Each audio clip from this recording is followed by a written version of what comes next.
ঢাকায় থাকতাম, ঢাকায় ছিলাম দীর্ঘদিন, এই যে 2 বছর হচ্ছে দেশে আসছি। যখন হুজুরের গলার আওয়াজ শুনতাম, তখন এই যে উনি তো অনেক বক্তব্য দিচ্ছেন, দেশ বিখ্যাত ছিল, সবাই চিনত। তখন সবার সামনে গর্ব করে বলতে পারতাম আমাদের এলাকার হুজুর। আমরা বলতে পারতাম আমাদের এলাকার হুজুর, উনি একজন আমাদের এলাকার, আমাদের বাড়ির পাশের তুমি হুজুর। তো আরো এখন তো আরো একজন আলেম আছে তোমাদের, শায়েখ আহমদুল্লাহ সাহেব, তোমাদের পাশেই তো, বশিকপুরে। উনি তো দেশ বিখ্যাত একজন আলেম। জি, হ্যাঁ, কাজী ইব্রাহিম সাহেব, মানে বড় বড় আলেম কিন্তু আমাদের আমাদের এই এলাকার এই অঞ্চলে, বিশেষ করে লক্ষ্মীপুরের ভিতরে সবচেয়ে বড় বড় আলেম, লক্ষ্মীপুরের ভিতরে। এটি আমাদের লক্ষ্মীপুরবাসীর জন্য কি গর্বের বিষয়। ঠিক আছে, এটি আসলে আল্লাহ সবাইকে সব কিছু দান করে না। আমাদের লক্ষ্মীপুরের অঞ্চলে সবচেয়ে বড় বড় আলেম আল্লাহ পাক রব্বুল আলামিন দান করেছে আমাদেরকে। এটি আল্লাহ পাক রব্বুল আলামিন আমাদেরকে দান করার উদ্দেশ্যে আমরা যেন বালাপথে আসি। উনার মৃত্যুর পরে এই জায়গাটা অন্ধকার, খালি এইটা না, বৃহত্তর লক্ষ্মীপুর অন্ধকার হয়ে গেছে। সারা বাংলাদেশের ভিতরে অন্ধকার হয়েছে।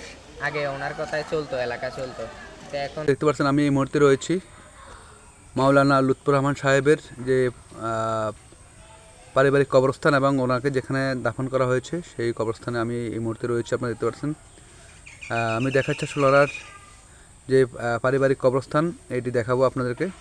আপনারা ভিডিওটি যারা দেখবেন শেয়ার করে দিবেন। আসলে মেঘলা কারণে একটু গোলা দেখাচ্ছে, আজকে মেঘলা আকাশ আপনারা জানেন। আমি আপনার চেষ্টা করতেছি এটি ভিডিওটি দেখানোর জন্য। এটি মাওলানা লুৎফর রহমান সাহেব, যিনি আমাদের বাংলাদেশের প্রখ্যাত একজন আলেম এবং অনেক বড় মাপের একজন আলেম, যিনি যেনার যে পারিবারিক কবরস্থান, এটি আপনারা জানেন। এই পারিবারিক কবরস্থানে ওনাকে দাফন করা হয়েছে। আমি আসলে যেদিন দাফন করেছি আমি ওই দিনও কিন্তু আসছি। আসলে এখানে ওনার পারিবারিক কবরস্থান, আসলে এটি অত্যন্ত। এই মুহূর্তে রয়েছি আমাদের হযরত মাওলানা লুৎফর রহমান সাহেবের একবারে এই যে বাড়ির এই দরজা দেখতে পাচ্ছেন, এই দরজা থেকে এই পাশে দোকান রয়েছে। ভাই, আপনার নাম পরিচয় দিতে বলতেন। ওনার জহিরউদ্দিন। আমার হযরত মাওলানা লুৎফর রহমান সাহেবের শৈশবকাল তো আপনারা দেখছেন, সবে দেখছেন, বৃদ্ধ বয়সে ওনার দেখলেন। ওনার সম্বন্ধে কিছু বলতেন যদি। উনি আসলে আলেম হিসেবে তো ভালো আলেম, সবাই জানে। উনি বিশ্বের দ্বিতীয় একজন আলেম আমাদের সাইদি সাহেবের পরে। ওনার জনপ্রিয়তা অনেক বেশি, আলহামদুলিল্লাহ। এলাকায় অনেক গ্রহণযোগ্য ব্যক্তি। ওনার আলোচনা বহু লোক, হিন্দু মুসলমান এসে, বহু মুসলমান হেদায়েত এসে, সব মিলে হযরত মাওলানা লুৎফর রহমান সাহেব যে মসজিদে যে খতিব, যে মসজিদ ছিলেন ওনার বাড়ির পাশে, এই মসজিদে উনি খতিব হিসেবে দীর্ঘদিন উনি নামাজ পড়াচ্ছেন এবং এখানে তাফসীর করতেন। বিভিন্ন দূর দূরান্ত থেকে বিভিন্ন ইউটিউবার এবং ফেসবুক যারা পেজ চালায় তারা সেখান থেকে ওনার ভয়েস রেকর্ড করে বিভিন্ন ইউটিউবে বা বিভিন্ন জায়গাতে দিতেন। এবং বিশেষ করে এই মসজিদ অত সুন্দর। আর হযরত মাওলানা লুৎফর রহমান সাহেবের বাড়ির পাশে হযরত মাওলানা লুৎফর রহমান সাহেবের যে এই মসজিদে উনি দীর্ঘ সময় খতিবের দায়িত্ব পালন করছে। তোমরা তো ওনার পিছনে নামাজ পড়ছো না? তোমার কাছে কেমন মনে হয় উনি ওনার মৃত্যুর পরে এই জায়গাটা কীরকম হয়ে গেল? ওনার মৃত্যুর পরে এলাকাটা মানে বলতে গেলে মারা গেছে। উনি থাকতে এলাকা অনেক সচল ছিল, এলাকার নাম ছিল, সবাই ওনার নামে এলাকাকে চিনে। মানে উনি এমন একজন মাওলানা ছিল, দেশ বিখ্যাত একজন মাওলানা, বিশ্ববিখ্যাত একজন মাওলানা। ওনার নামে সবাই বদরপুরকে চিনতো। বদরপুরকে সবাই চিনতো না, কিন্তু ওনার নামের উপরে অনেকে চিনছে। মানে তোমার নাম কি ভাই? আমার নাম কাউসার হোসেন মারুফ। মানে আমাদের গর্ব, আমাদের এলাকায় এরকম একজন মাওলানা আছে, ছিল, কিন্তু এখন নাই। এটা আমাদের জন্য অনেক দুঃখজনীয় বিষয়।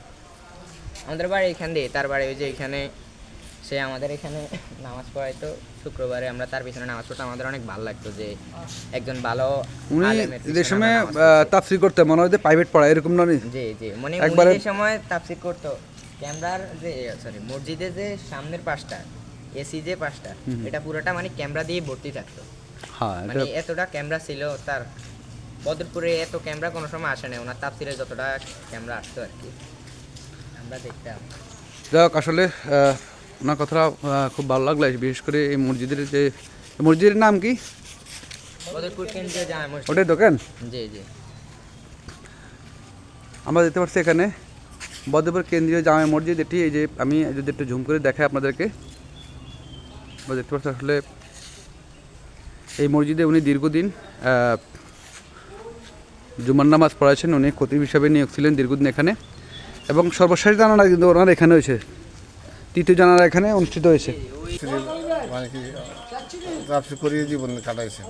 আসলে আপনার আসলে ওই মৃত্যুর আগেও উনি বলছি যেমন ওই রমজানে আমাদের দিকে এক জায়গায় তারা ইয়ে করে যখন ইয়ারে তাফসীর করতেন, তো যখন আসছে যে হুজুরা এবার আমাদের এখানে তাফসীর করেন, উনি বলছেন না আমি মনে হয় রমজান পর্যন্ত বাঁচতাম না। হ্যাঁ, এই কথাটা কিন্তু উনি আমি ওনার একটা ওয়াদে শুনছিলাম। বাস্তব কথা এটা, ওনার প্রত্যেকটা কথা আমরা একেবারে হাবুহু পাই গেছি।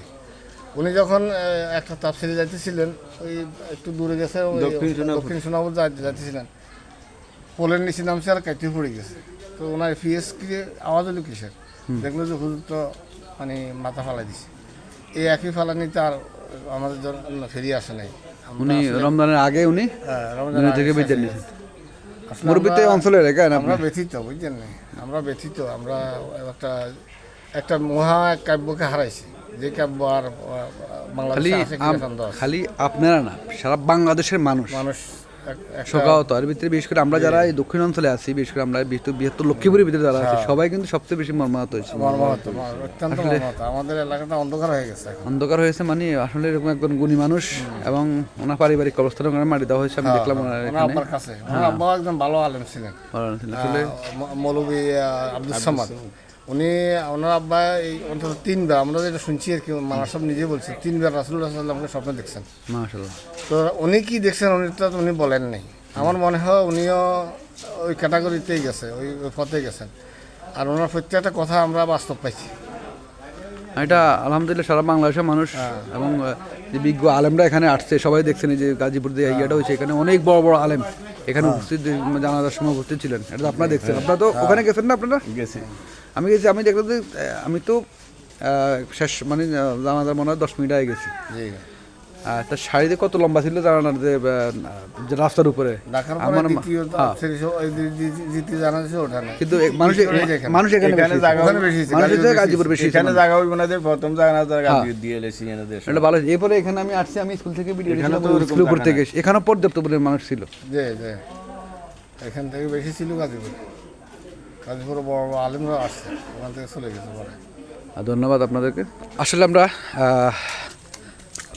এই মুহূর্তে রয়েছি বদরপুর, না এটা বদরপুর কয় নং ওয়ার্ড? এটা আপনাদের এটা 8 নং 8 নং ওয়ার্ড। বদরপুরে 8 নং ওয়ার্ড, আমরা করপাড়া ইউনিয়ন না। এটি আমাদের হযরত মাওলানা লুৎফুর রহমান সাহেবের যে বাড়ি, এখন মেন বাড়িতে আমরা প্রবেশ করছি। বাড়ির দরজা দিয়ে আমরা যাইতেছি। এই আমার মনে হয় 20 সেকেন্ডের ভিতরে ওনার ঘরের সামনে চলে আসছি আমরা ঘরের সামনে অলরেডি। আমি দেখেন এই যে ওনার যে বাড়ি, পুরানা বাড়ি, উনি এখানে বসবাস করতেন ছোটোকাল থেকে। ওনার এটা তো ওনার বাপদাদার আমল থেকে ওনারা এখানে, না? না, বাদদাদা আরো ওই তো পরবর্তীতে উনি এখানে উনি এখানে বাড়ি করছে। যাক আলহামদুলিল্লাহ, ওইদিকে যাওয়ার দরকার নেই, আমরা ওখানে মহিলারা আছে। এটা হইলো পুরানা। আসলে যে ওনার যে পুরানা ঘরটি আপনারা দেখতে পাচ্ছেন, এটি হযরত মাওলানা লুৎফুর রহমান সাহেবের পুরানো ঘর, যেটি ওই সামনেটা দোতলা। হ্যাঁ, এটি ওনার যে ঘর। আসলে আমি যতটুকু জানতে পারছি, ওনাকে অনেকেই ঘর বিল্ডিং করে দেওয়ার কথা ছিল, অনেকে কইছে ঘর করে দিই, কিন্তু উনি রাজি হয় নাই। মুরব্বীরা জানেন তো, উনি রাজি হয় না, কইছে না, যেটা আছে আমি এটা দিয়ে ধন্য। পরবর্তীতে মানুষে টাকা দিছে, ব্যাংকে সব দিছে। আর উনি তো আমি ঘর করলে টাকা দাবি দেয়, নইলে টাকা আমি ফেরত দেন লাগবে। হ্যাঁ, তুই ঘর করছিস, ঘর দিচ্ছে এরকম। বলছি যাক, আসলে অনেক বড় মাপের একজন মানুষ ছিলেন উনি, এত বড় একজন আলেম আমাদের এই বৃহত্তর বাংলাদেশের ভিতরে, এত বড় একজন আলেম। আর বৃহত্তর লক্ষ্মীপুর তো বলতেই নয়, কারণ উনি লক্ষ্মীপুরের দক্ষিণ অঞ্চলের মানুষ। ওনার এই প্রত্যেক ঘর দেখাচ্ছি আপনাদেরকে। আসলে উনি এই ঘরে ছোটোকাল থেকে বসবাস করে আসছেন। আসলে আইন মনে আসেন। হ্যাঁ, আসলে আমি যে না বললে নয়, এটি লক্ষ্মীপুর রামগঞ্জ উপজেলা সর্বপূর্ব সাইড, না? পূর্ব এবং দক্ষিণ, পূর্ব এবং সর্বদক্ষিণ সাইডের যে করপাড়া ইউনিয়ন, বদরপুর, আমাদের হযরত মাওলানা লুৎফুর রহমান সাহেবের যে প্রত্যেক ভিটাতে আমি দেখাচ্ছি আপনাদেরকে। এবং আমি আরেকটা জিনিস দেখাচ্ছি, উনি এই পুকুরে দীর্ঘদিন অজু এবং গোসল যে করতেন, যে পুকুরটি আমি এই মুহূর্তে দেখাচ্ছি আপনাদেরকে। এই হলো ওনার যে ঘাটলা, হযরত মাওলানা লুৎফুর রহমান সাহেব এই ঘাটলাতে উনি অজু করতেন, গোসল করতেন। এখান থেকে কিন্তু উনি চলাচল করতেন। আপনারা দেখাচ্ছি আপনাদেরকে। আসলে উনি একজন বড় মাপের একজন আলেম, সেই হিসাবে আমি আপনাদেরকে ওনার দেখাচ্ছি। আসলে রহমতের বৃষ্টি চলে আসছে, আমরা দেখতে পাচ্ছি। একটু আমরা করে গাজীপুরে যে এটা হচ্ছে। গাজীপুর হয়েছিল আর তোমরা কতটুকু জানো ওনার সম্বন্ধে একটু যদি বলতো, তোমরা নামাজ পড়ছো ওনার পিছনে, কেমন লাগছে তোমাদের কাছে নামাজ পড়ে ওনার পিছনে? উনি এনে ভালো লোক ছিলেন, এনে দেশ বিখ্যাত মানুষ ছিলেন, উনি খুবই ভালো মনের এবং ভালো জেলার মানুষ ছিলেন। জি। যাক আলহামদুলিল্লাহ। এই তুমি কিছু বলবা তোমার? হ্যাঁ হ্যাঁ। যে সময় আমরা ঢাকায় থাকতাম, ঢাকায় ছিলাম দীর্ঘদিন, এই যে 2 বছর হচ্ছে দেশে আসছি, যখন হুজুরের গলার আওয়াজ শুনতাম, তখন এই যে উনি যে সময় উনি তো অনেক বক্তব্য দিচ্ছেন, দেশ বিখ্যাত ছিল, সবাই চিনত, তখন সবার সামনে গর্ব করে বলতে পারতাম আমাদের এলাকার হুজুর, আমরা বলতে পারতাম আমাদের এলাকার হুজুর, উনি একজন আমাদের এলাকার আমাদের বাড়ির পাশের তুমি হুজুর। তো আরো এখন তো আরো একজন আলেম আছে তোমাদের, শায়েখ আহমদুল্লাহ সাহেব, তোমাদের পাশেই তো, বশিকপুরে। উনি তো দেশ বিখ্যাত একজন আলেম। জি, হ্যাঁ, কাজী ইব্রাহিম সাহেব, মানে বড় বড় আলেম কিন্তু আমাদের আমাদের এই এলাকার এই অঞ্চলে, বিশেষ করে লক্ষ্মীপুরের ভিতরে সবচেয়ে বড় বড় আলেম, লক্ষ্মীপুরের ভিতরে। এটি আমাদের লক্ষ্মীপুরবাসীর জন্য কি গর্ব। গর্বের বিষয়। ঠিক আছে, এটি আসলে আল্লাহ সবাইকে সব কিছু দান করে না, আমাদের লক্ষ্মীপুরের অঞ্চলে সবচেয়ে বড় বড় আলেম আল্লাহ পাক রব্বুল আলামিন দান করেছে আমাদেরকে। এটি আল্লাহ পাক রব্বুল আলামিন আমাদেরকে দান করার উদ্দেশ্যে আমরা যেন বালাপথে আসি। আসুন, উনার মৃত্যুর পরে এই জায়গাটা অন্ধকার, খালি এইটা না, বৃহত্তর লক্ষ্মীপুর অন্ধকার হয়ে গেছে, সারা বাংলাদেশি ভিতরে অন্ধকার হয়েছে। মানুষ আগে ওনার কথায় চলতো, এলাকা চলতো, তো এখন উনি যাওয়ার পরে এলাকায় অনেক অনেক হযরত মাওলানা লুৎফুর রহমান সাহেব যে মসজিদে যে খতিব, যে মসজিদ ছিলেন ওনার বাড়ির পাশে, এই মসজিদে উনি খতিব হিসেবে দীর্ঘদিন উনি নামাজ পড়াচ্ছেন এবং এখানে তাফসীর করতেন। বিভিন্ন দূর দূরান্ত থেকে বিভিন্ন ইউটিউবার এবং ফেসবুক যারা পেজ চালায় তারা সেখান থেকে ওনার ভয়েস রেকর্ড করে বিভিন্ন ইউটিউবে বা বিভিন্ন জায়গাতে দিতেন। এবং বিশেষ করে এই মসজিদ অত সুন্দর। আর হযরত মাওলানা লুৎফুর রহমান সাহেবের বাড়ির পাশে কিন্তু এই স্কুলটি রয়েছে, এখানে একটি মসজিদ রয়েছে, উনি এই মসজিদের খতিব যেমন ছিলেন। আসলে অত্যন্ত সুন্দর লাগছে ওনার মসজিদটি, বাইরে যেরকম সুন্দর, ভিতরেও কিন্তু অত্যন্ত সুন্দর পরিবেশ মসজিদের, খুব সুন্দর লাগছে আমার কাছে। মসজিদের যে ওনার মসজিদের যে কাঠামোগুলো অত্যন্ত ভালো লাগছে।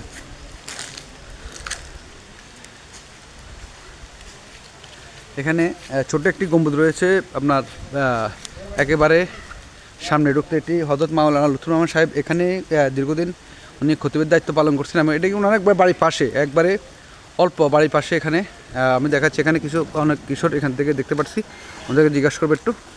ভাই, এই যে আমরা এই মুহূর্তে হযরত মাওলানা লুৎফুর রহমান সাহেবের যে এই মসজিদে উনি দীর্ঘ সময় খতিবের দায়িত্ব পালন করছে, তোমরা তো ওনার পিছনে নামাজ পড়ছো না? জি। তোমার কাছে কেমন মনে হয় উনি ওনার মৃত্যুর পরে এই জায়গাটা কীরকম হয়ে গেল? ওনার মৃত্যুর পরে এলাকাটা মানে বলতে গেলে মারা গেছে। উনি থাকতে এলাকা অনেক সচল ছিল, এলাকার নাম ছিল, সবাই ওনার নামে এলাকাকে চিনে।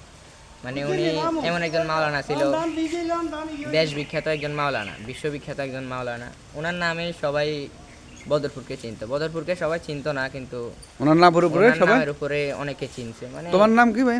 আমার নাম কাউসার হোসেন মারুফ। মানে আমাদের গর্ব, আমাদের এলাকায় এরকম একজন মাওলানা আছে, ছিল, কিন্তু এখন নাই। এটা আমাদের জন্য অনেক দুঃখজনীয় বিষয়।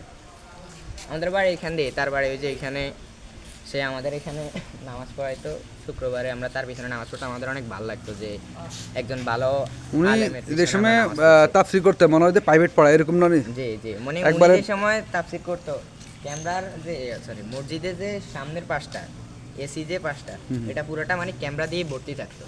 হ্যাঁ, মানে এতটা ক্যামেরা ছিল তার। বদরপুরে এত ক্যামেরা কোনো সময় আসে না, ওনার তাফসীরে যতটা ক্যামেরা আসতো আর কি, আমরা দেখতাম। যাই হোক, আসলে ওনার কথাটা খুব ভালো লাগলো। বিশেষ করে এই মসজিদের নাম কি? বদরপুর কেন্দ্রীয় জামে মসজিদ। ওটাই দোকান। জি জি। আমরা দেখতে পাচ্ছি এখানে বদরপুর কেন্দ্রীয় জামে মসজিদ। এটি এই যে আমি যদি একটু ঝুম করে দেখাই আপনাদেরকে, আমরা দেখতে পাচ্ছি আসলে এই মসজিদে উনি দীর্ঘদিন জুমার নামাজ পড়াচ্ছেন। উনি খতিব হিসাবে নিয়োগ ছিলেন দীর্ঘদিন এখানে। এবং সর্বশেষ জানারা কিন্তু ওনার এখানে হয়েছে, তৃতীয় জানারা এখানে অনুষ্ঠিত হয়েছে। আমি কিন্তু এর আগে আমি যখন জানা হয়েছে, আমি এই ছাদের থেকে, আমি এই স্কুলের ছাদের থেকে এবং এই যে প্রথম 3 তলা থেকে কিন্তু আমি ভিডিও ফুটেজ নিয়েছিলাম এবং বদরপুরে ছিলাম, সেখানেও আমি ফুটেজ নিয়েছিলাম। মানে রাস্তা পুরো বদরপুর বলতে এটা গাজীপুরে যে এটা হচ্ছে। গাজীপুর হয়েছিল। আর তোমরা কতটুকু জানো ওনার সম্বন্ধে একটু যদি বলতো, তোমরা নামাজ পড়ছো ওনার পিছনে, কেমন লাগছে তোমাদের কাছে নামাজ পড়ে ওনার পিছনে? উনি এনে ভালো লোক ছিলেন, এনে দেশ বিখ্যাত মানুষ ছিলেন, উনি খুবই ভালো মনের এবং ভালো জেলার মানুষ ছিলেন। জি। যাক আলহামদুলিল্লাহ। এই তুমি কিছু বলবা তোমার? হ্যাঁ হ্যাঁ যে সময় আমরা